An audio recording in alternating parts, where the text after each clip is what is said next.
because a new window installed is about $350 to $450 installed. Okay. So when I go through a house and I'm thinking, they're all old, I'm just adding them up. I go, here I got $1,000, and here I got $1,000, and here I got $1,000. So these windows, they're newer, they're tilting. I don't know what age they are, but they're not super old. They're double pane, so that is nice. And you can see this is forced hot air. It has a furnace, and these are the vents. There's lots of outlets in here, and there's also outlets in this kind of island, which is kind of, this is very traditional for this style house. This has got USB, and cool. it's got plugs, so you could set things here. You could put a TV here. They probably have the TV here. This is a nice big open concept room. It could, it has a lot of potential. The white paint. They bought in 5 gallon buckets and they just slapped on white black. So that's what they went with. You have a traditional hall closet. This is obviously perfect for coats, boots, vacuums. And all these houses in this age are usually built the same, where it's a couple of bedrooms and a bath. So you have 3 bedrooms. This is how they did them then, because they didn't usually have what they call like a primary bedroom. All the bedrooms are usually the same size, about, and they all have a closet. This one has a good sized double closet, and you can, they're all not huge. None of the rooms at 50s, 60s house is very big, but they're all, practical spaces. They just don't have the big, primary bedroom with an attached bath. That came more into the 70s and 80s when people started wanting that. Right, sorry. But I like these floors. This is just paneling. They just painted it and trimmed it. This also feels like paneling of some sort. It doesn't feel like sheetrock to me.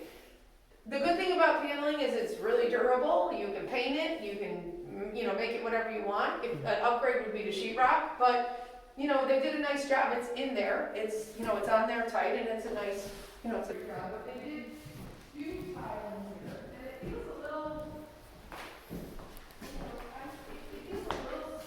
they did this new. So this is just a plastic surround, and this is a fiberglass type tub. Yeah. But this is fine. I mean, this is in good shape. I'd probably recaulk. You have the loo here. You have the sink vanity. This is a stock vanity from Lowe's. It's probably, $550 vanity. It's cute. It needs to be cleaned up a little. But the bathroom itself is not bad. It's got a lot of good features. It does need some updated outlets.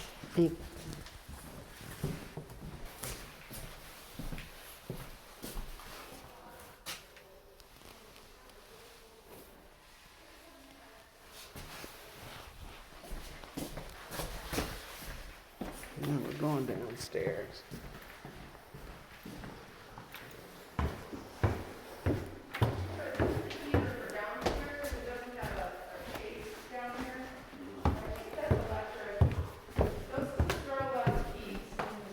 Huh. No, it's natural gas. So this is like kind of like a mini furnace. Okay. So this will throw a lot of heat. You have a fireplace. Fireplaces don't usually give a lot of heat. They often suck heat out, but it is pretty. It's a brick fireplace. Ooh. And this is all just a nice big open space you can do. They did the vinyl tile down here, which is a great choice for a lower level. This is nice flooring. This flooring is expensive. It's probably $5 to $6 a square foot. And there was a lot of cheaper flooring they could have put in here, and I'm glad that they didn't. They did put in a nice floor. You have a full bath here. And so you have a little walk-in shower, sink vanity, which is nice for this space. Closet, and then you have a laundry room and utility room. So this is one of the places when we start looking at houses where I always point out the things that are like, what's going to cost me the most money down the line? This hot water tank doesn't look super old to me. It's a natural gas hot water tank. They seem to have it. This can only be 4 inches from the ground. So I try to look and see, if you were to buy this house, what's going to come up on it? So this is all plumbed with copper, so that's good. This is in the right spot. This is natural gas. Here you have your furnace. It's not new, but it doesn't look a million years old either. And it seems to be, in pretty good condition. It looks clean. And my guess is that will probably run for a while, but they will check it out. Here's a spot where you put your washer dryer.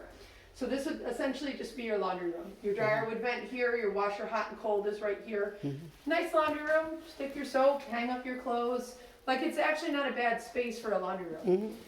And then through this side is the garage, so this is how you'd actually come into the house. And you just come in through here, and you can see, so I always look, so this is what's called a block foundation.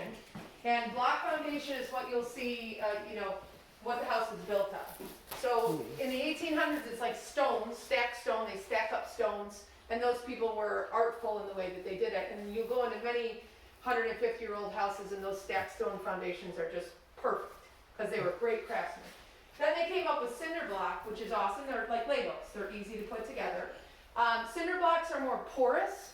That one cinder block can hold a gallon of water if you wanted it to. You don't want it to. So I always look at these cinder blocks and see what condition do they look like. These actually look like they're in good condition.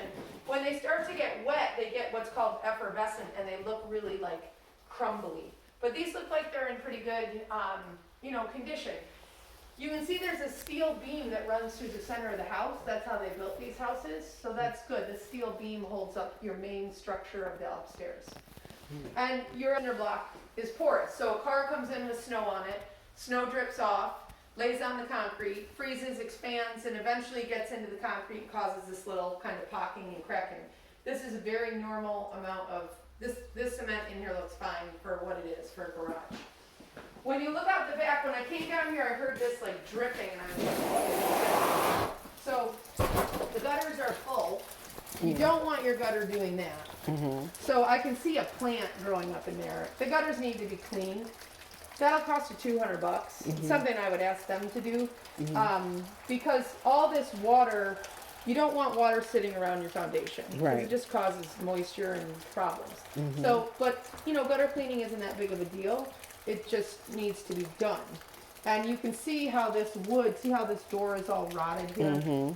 Like it's rotted because they let water get in it, and wood rots when it gets wet.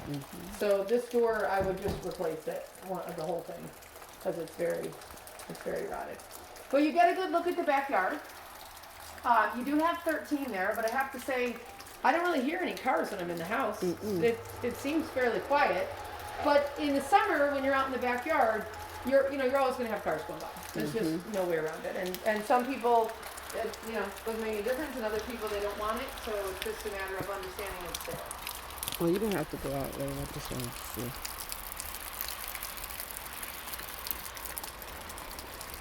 Okay. And it would just be a matter of, I can see they've added some new supports, but and it seems like there's a lot of digging. They almost have a dog or something under there digging. It needs a little bit of like grading off the ground, like a deck. Your home inspector will take a good look at it and tell you, is it secure and how does it look. So another thing, as we're looking at houses, we'll look at electric panel boxes. So this is your electric box, and there's lots of things we look at. This is updated because it has breakers. I'm sure you've seen one of these before. If you blow a breaker, you just flip a switch and it goes back on. This is updated wiring. This is called Romax. And so all this wiring looks like it's, it's fine. It's updated. This box is pretty full. It's 100 amps. So if you wanted to add a lot of electric down here, you're not going to have a lot of space to add anything. So you might need to upgrade your panel if you're running, I know you do studio work and things, if you need to run a lot of extra things, this might be an upgrade that you'd want to go to 200 amps, and that's probably $1,500 or so to do that, depending. Just as an idea of things to think about, like, I want to have cameras and if you need extra power, this box is pretty full as it is. But you can see that it is from there. So since I don't know you at all, like, so what we normally do is just like shout it out, like, I don't like this, I like it. How does this feel on a scale of 1 to 10, 10 being I'm writing a check right now? Where does this feel for you guys as I get to know you? Everything, and they give you an idea. But yeah, I'd say overall condition and price on this one, just don't line up. To me, it wouldn't be a great value. I would say this is a house you have to knock a considerable amount off, and you just don't know what sellers want to do.